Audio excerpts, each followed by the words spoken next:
এখন হচ্ছে যে আমাদের যেটা পর্যালোচনা করতে হবে সেটা হচ্ছে যে তাহলে মানুষ কিভাবে এগোল।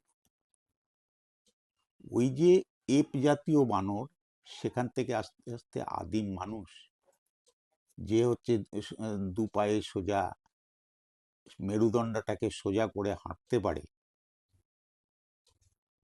সে তার জীবনযাত্রাকে কিভাবে এগিয়ে নিয়ে গেল। আমরা প্রথমে বলেছি যে পশুপালন করতে শিখেছে। যে আপনার এটা তো হতো যে ধরুন প্রাণীর মাংস টাংস খাচ্ছে, তো ভালো, কিন্তু সবসময় তো গেলেই যে শিকার করতে পারবে,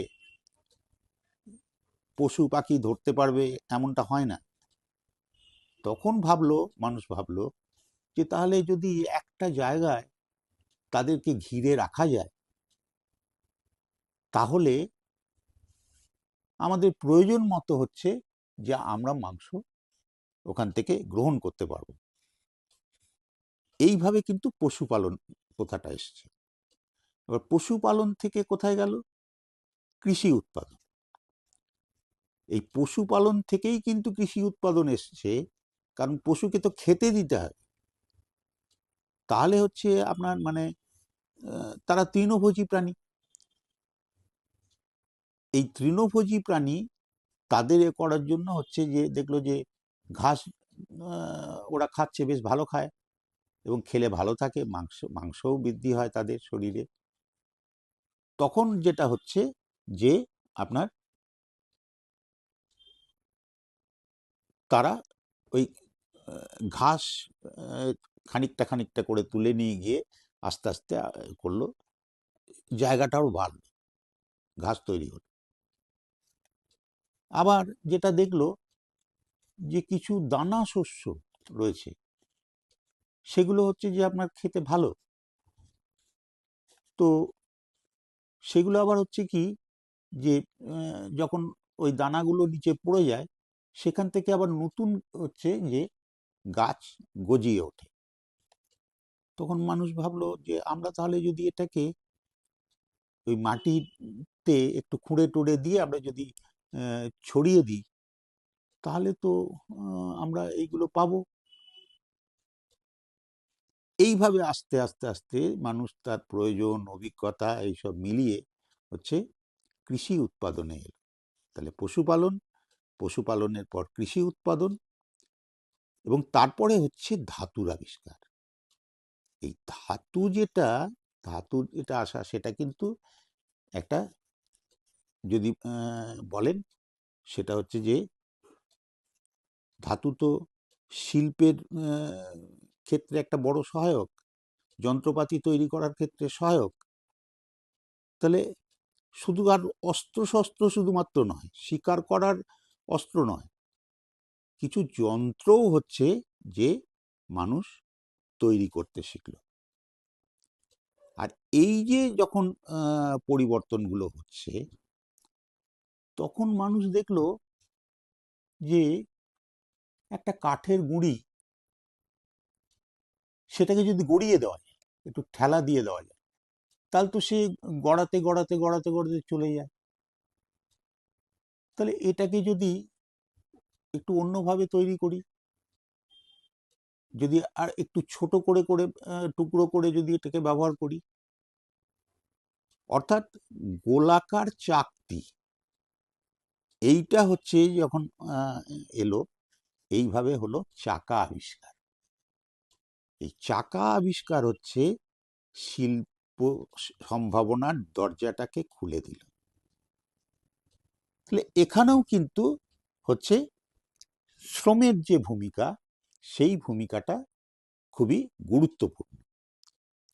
এবং এখানে যখন এই সবগুলো হচ্ছে, এই কৃষি পশুপালন, কৃষি উৎপাদন, হ্যাঁ, ধাতব যন্ত্রপাতি তৈরি, চাকা, এই এই যে বিভিন্ন বিষয়গুলো, এখান থেকে যখন হচ্ছে যে আপনার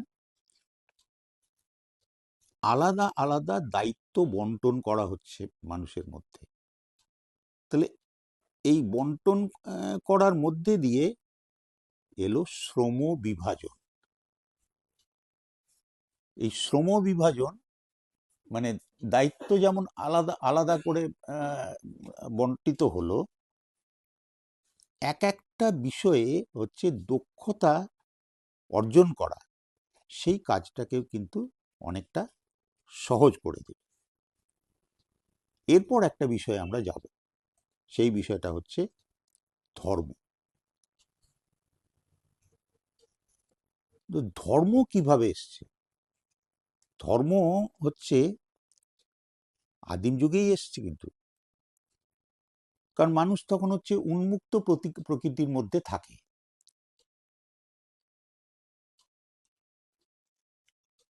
এবং উন্মুক্ত প্রকৃতির মধ্যে থাকতে গিয়ে রোদে কষ্ট পায়, বৃষ্টিতে ভেজে, ঝড়ে খুব ভয় পায়, বজ্রপাত হলে আরও ভয় পায়।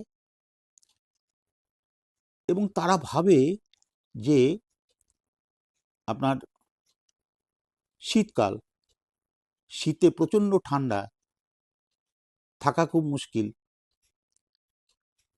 তো বরফ পড়ে কোথাও। এর মধ্যে দিয়ে কিন্তু আবার ইয়েও এসছে, এই একটু গাছের ছাল বাকল দিয়ে পোশাক তৈরি করা, পোশাক পরা ইত্যাদি। কিন্তু এই যে জিনিসগুলো, যেগুলো কিন্তু হচ্ছে যে আপনার দেখা যাবে যে মানুষ ভয় পেত, প্রকৃতির এই ধরনের বিষয়গুলো সে ব্যাখ্যা করতে পারত না, যার ফলে সে কিন্তু ভয় পেত। তো এটাও ভাবতো মানুষ যে এর পেছনে নিশ্চয়ই এমন কোনো অদৃশ্য শক্তি আছে, যেটা হচ্ছে অতি প্রাকৃত হচ্ছে কোনো শক্তি। আমরা ইংরেজিতে বলবো সুপার ন্যাচারাল পাওয়ার। এইটাই হচ্ছে যে তোমার ভেবেছে, কারণ এর উপরে এর কোনো নিয়ন্ত্রণ তার মানুষের ছিল না। তো তখন কি করলো? তখন ভাবলো যে এই যে প্রচণ্ড রোদ, খরা, তাহলে সূর্যের উপাসনা করতে লাগলো। সূর্য একটা দেবতা হলো। এই বৃষ্টি, ঝড়, বজ্রপাত, এই সবই দেখা যাবে যে আমাদের দেশে যে হিন্দু ধর্ম, তাতে বিভিন্ন দেবদেবী আছে, এবং সব কিন্তু এ আছে যে এই আপনার এই যে রোদ যেটা আর কি, হ্যাঁ, এই আগুন, এইগুলো কিন্তু হচ্ছে যে আপনার মানে আগুনের রোদ তো হচ্ছে সূর্য, আগুনের দেবতা কিন্তু হচ্ছে হিন্দু ধর্ম মতে সেটা হচ্ছে ব্রহ্মা। ঝড়, ঝড়ের দেবতা হচ্ছে আপনার পবন। বৃষ্টি বা জলের দেবতা হচ্ছে বরুণ। বজ্রের দেবতা হচ্ছে ইন্দ্র।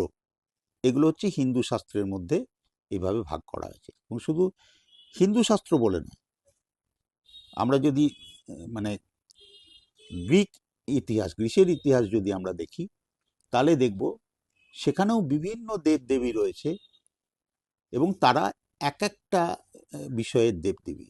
এই মানে এরকম এক একটা শক্তি, তার পেছনে এক একজন দেবতা, মানুষই হচ্ছে যে সেগুলোকে তার নাম দিয়েছে, তার তৈরি করেছে।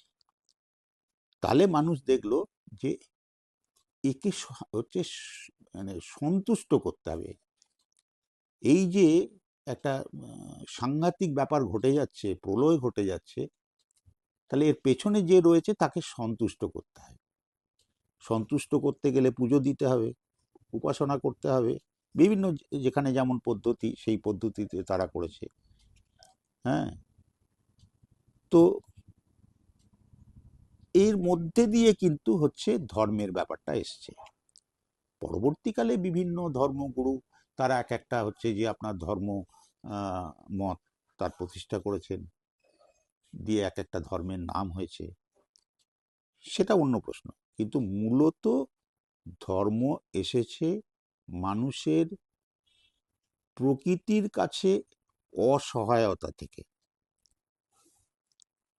এরপরে হচ্ছে যেটা হচ্ছে যে বাঁচা